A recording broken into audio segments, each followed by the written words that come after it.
హల్లెలూయా. 2023 సంవత్సరానికి మనం బాయ్ చెప్పబోతున్నాం.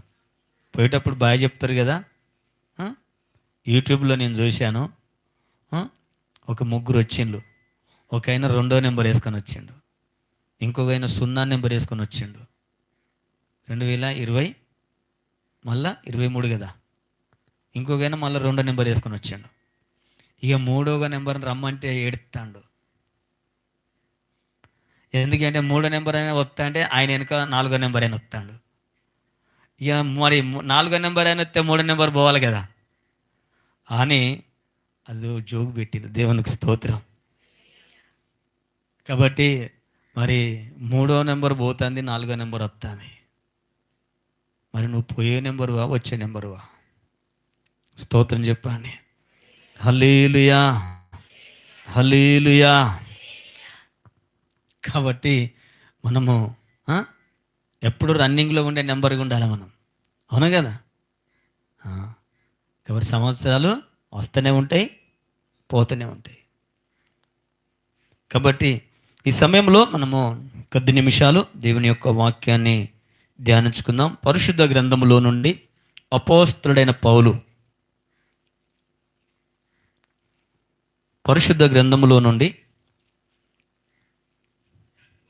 అపోస్తలుడైన పౌలు రోమీయులకు రాసినటువంటి పత్రిక,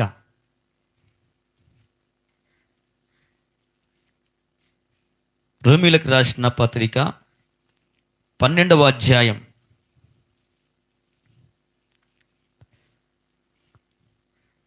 మొదటి 2 వచనాలు చదవండి.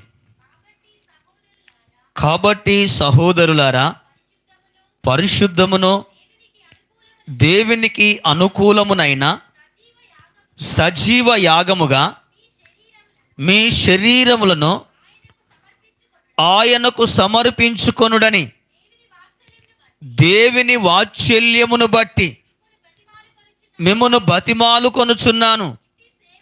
ఇట్టి సేవ మీకు యుక్తమైనది.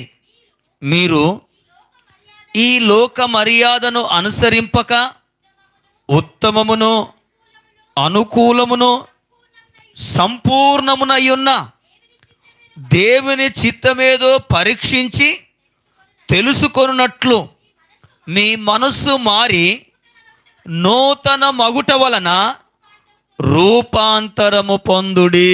హల్లెలూయా, హల్లెలూయా. ప్రార్థన చేసుకుందాం అందరం కూడా. ప్రార్థన చేసే ముందు మరి పెట్టినాం ఆల్రెడీ.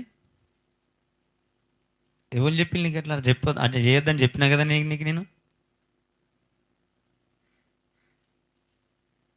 ఎన్నోసార్లు